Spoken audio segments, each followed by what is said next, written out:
Hello friends, and welcome to my first video on this channel of 2020. I meant to have this video up quite a bit sooner than it is, but I had things that kept getting in the way as far as my life. It's a bit late, but better late than never. So today's video is somewhat of a tradition for me. I usually do this on my main channel, but I stopped doing K-pop over there, so I'm moving into this channel. If you're at all interested in watching the other videos that I did on this topic from the past, I will leave them linked in the description and you can check those out. They are on another channel, like I mentioned, but they're still me. This is going to be an extremely long video, and I'm just going to get right into it now because the last one I did was very long. Today I'm going to go over my top 19 songs of 2019. These are not the only good songs that I think came out from last year. They're just my favorites. They're not in any specific order. I'm incapable of doing things like that unless it's alphabetical. I think I've mentioned that before. They're just the 19 songs that stood out the most to me, and I have honorable mentions at the end. The first song I want to talk about that I really enjoyed in 2019 is Fancy by Twice. And let me just say, I think this was my favorite female-based comeback from the entire year. I was so obsessed with it when it came out. I think I talked about it in a playlist, so I kind of explained it in that video, but I feel like it was such a fitting concept for them while also being kind of different from what they normally do.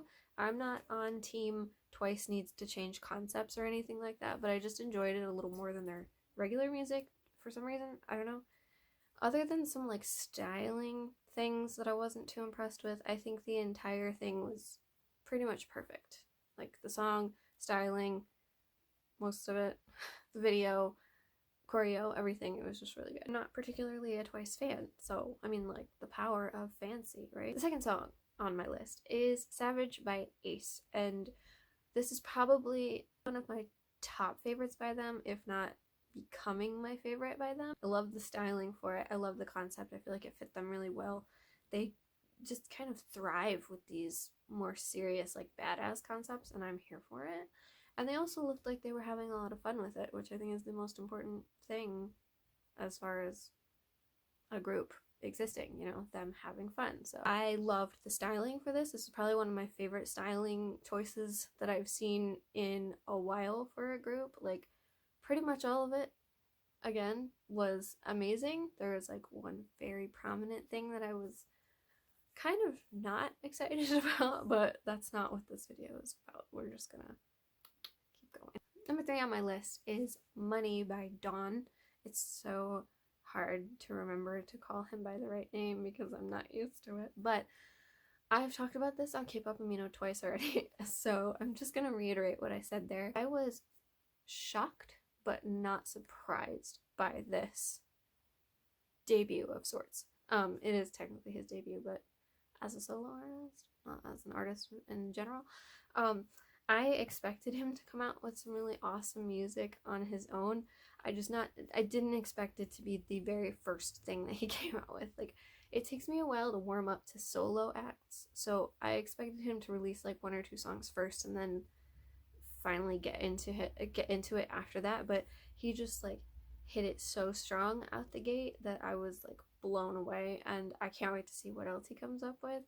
But this whole comeback debut in general was just honestly so amazing that I had to include it.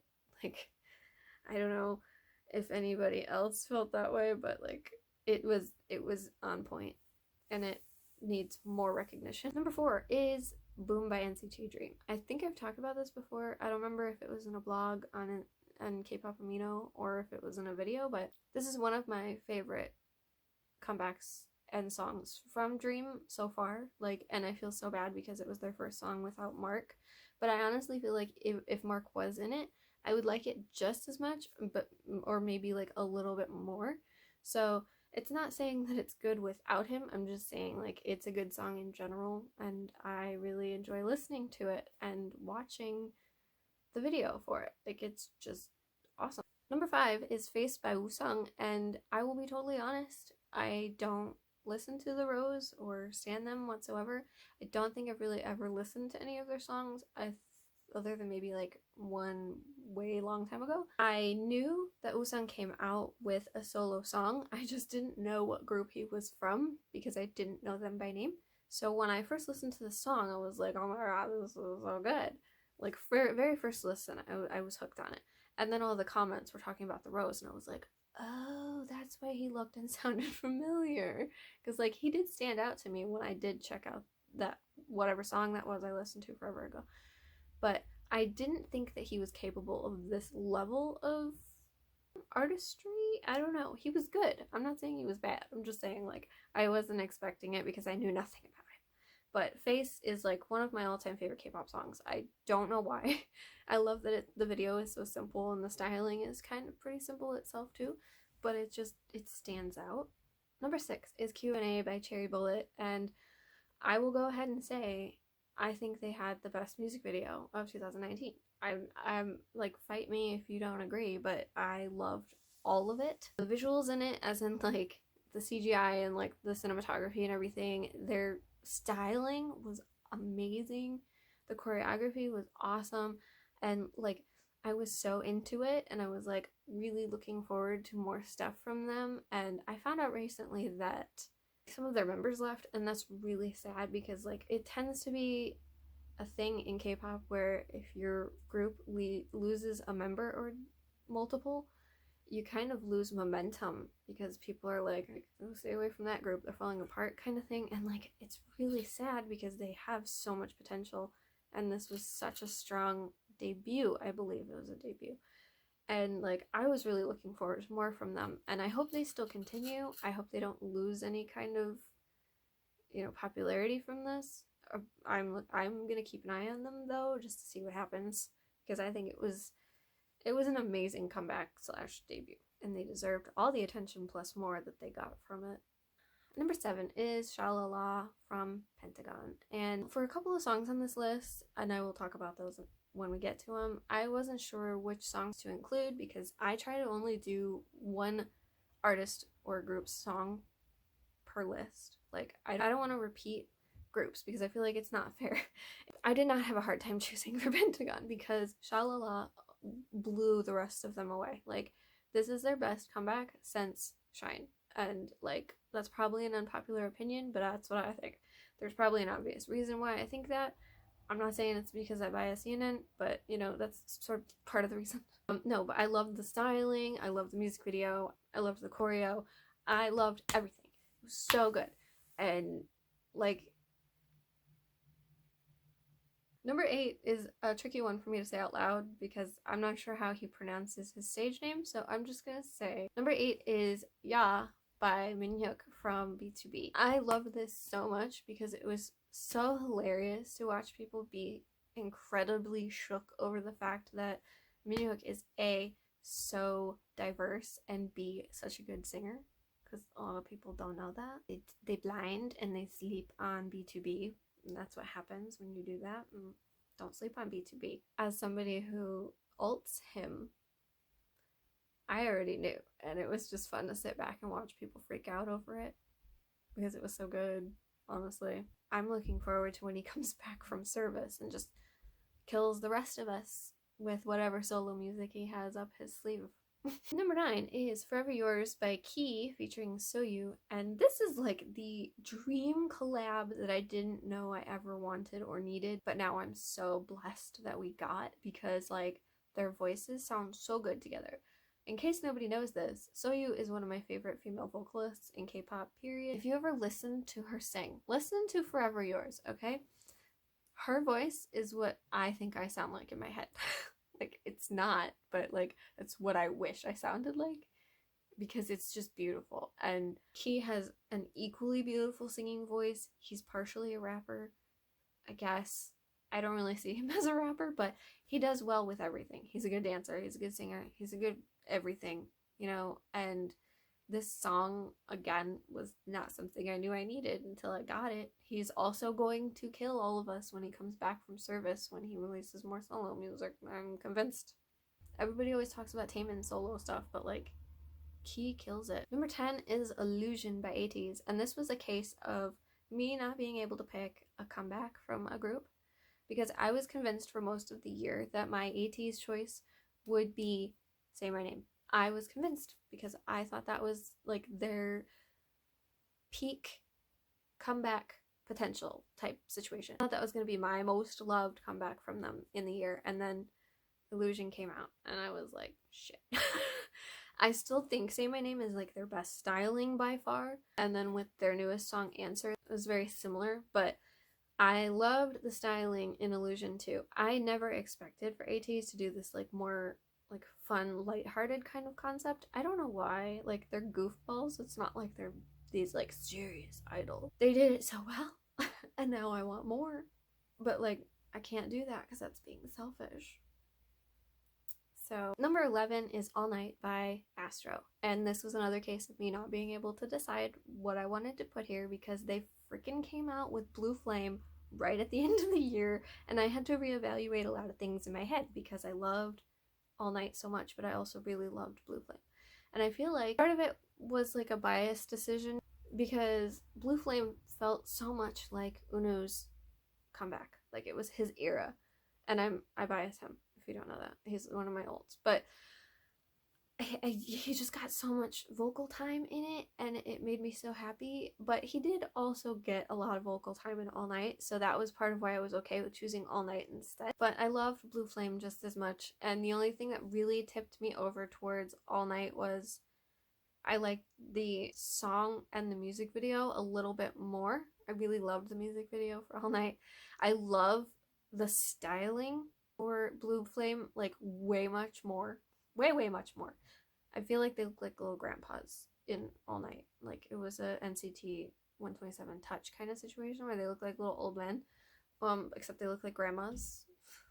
But I ended up going with All Night because that was my original decision, and I just liked it a tiny bit more. Number 12 is Twit by Hwasa, and I was living for this.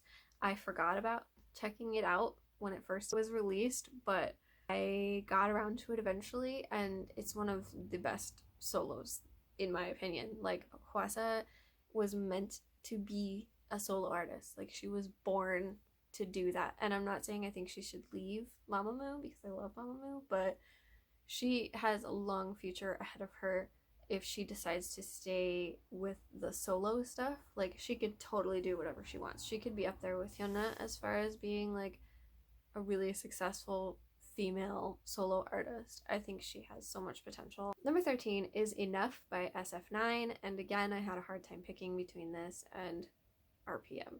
RPM was so good, but again, it came down to kind of the music video I liked more, because for this list, it's not just the songs that I took into account for my decisions, it was the overall comeback. So it was the concept, it was the styling, it was the song, it was the music video, it was everything. And for SF9 in particular, I loved Enough just a little bit more than RPM, but I loved the rapping more in RPM, so like that was where my indecision came from. Both were so amazing. just please check out both if you haven't listened to either one. Like, they're just, SF9 is not playing around. In the first 2 weeks into 2020, they've already released an amazing song. So like, they're just trying to make it hard for people like me who have to make these lists at the end of every year and only include one group song, you know? Like, how am I only supposed to include one if you come out with so many? Like, just calm down, please. I'm really excited to talk about this next one because I just came back from their concert yesterday, and like, it was so much fun. Number 14 is Fear by 17. Again, I wanted to include Hit. I think I love them both equally, but I think I like the video for Fear just a little bit more. I think it's obvious why. I think everybody likes the video for Fear. Yeah.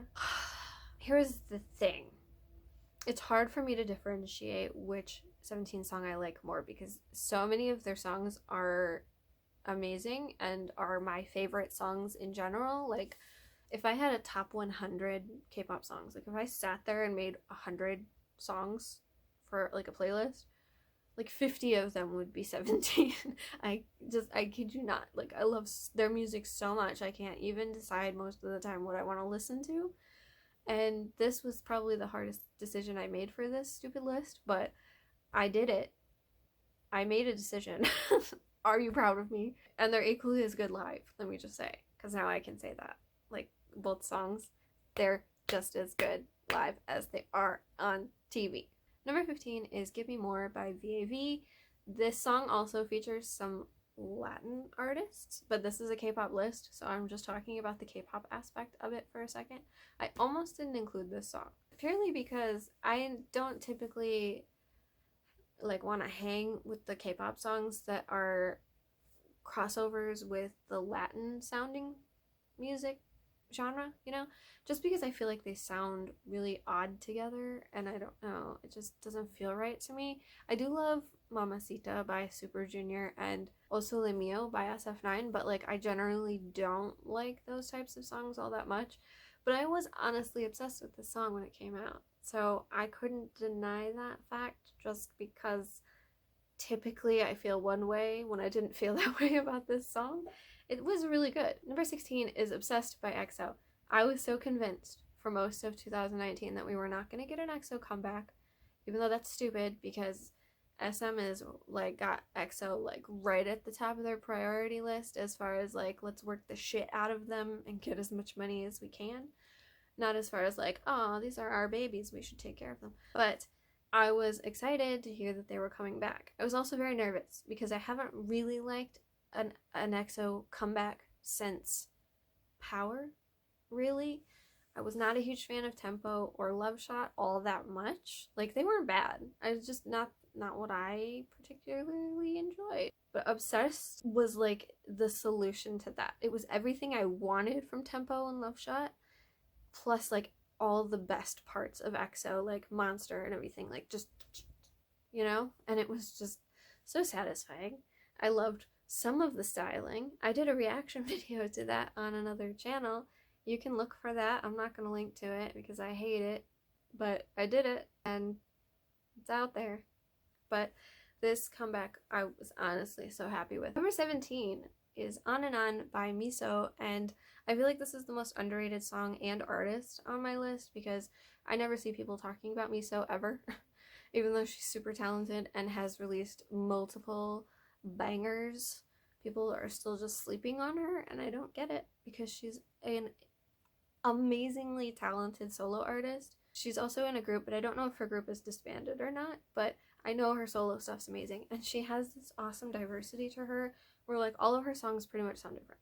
On and On is totally different from KKPP and Pink Lady. Like, she has this way of just like switching herself around and making things so much different. I don't even know how to explain it properly, but I feel like that takes a kind of special artist to do that, and she can do that, but she's not getting the recognition for it. So if you've never heard of Miso or you've never heard On and On, I highly recommend checking her and her music out because it's just really good and she needs more attention for it because I think she could be huge. Number 18 is Devil by CLC, and I was unsure if I wanted to do Devil or Me again because I really liked both. I liked Devil more as far as the styling and the concept and everything. Me was okay. It just reminded me too much of Black Dress, and I wasn't a huge fan of Black Dress.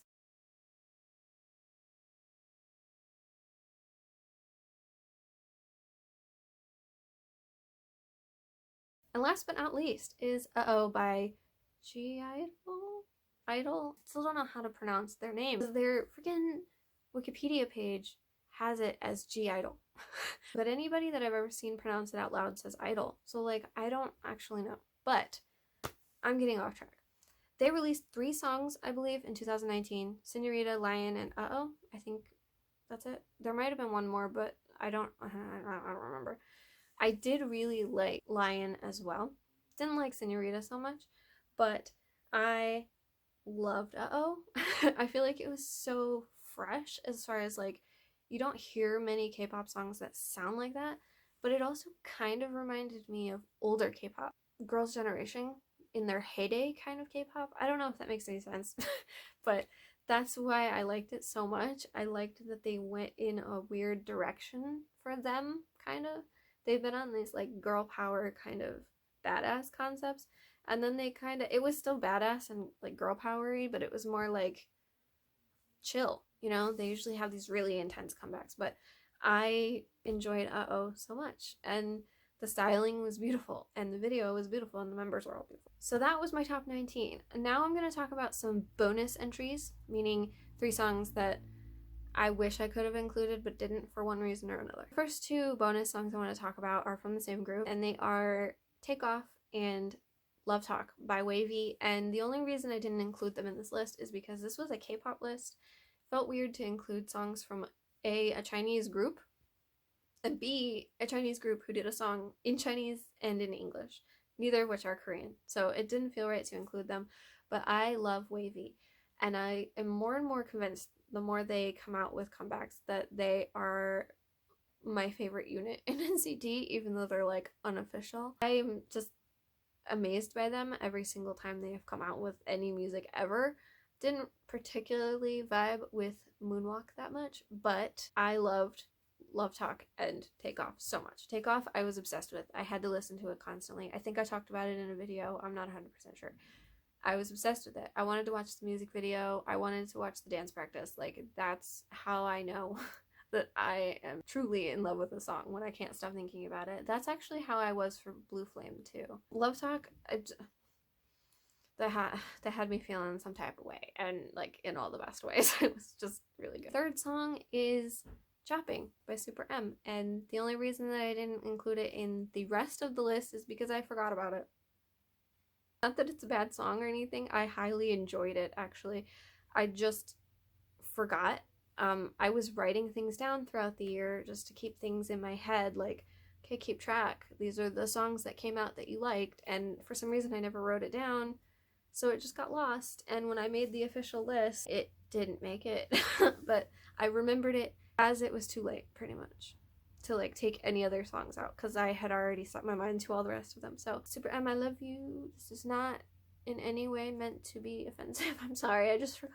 That was all the like main songs on my list. These are some of my honorable mentions. I'm not going to talk through it, so you don't have to worry about that. You can skip over them if you want to and get to the end of the video, or just end the video here. I don't know. But yeah, enjoy my honorable mentions.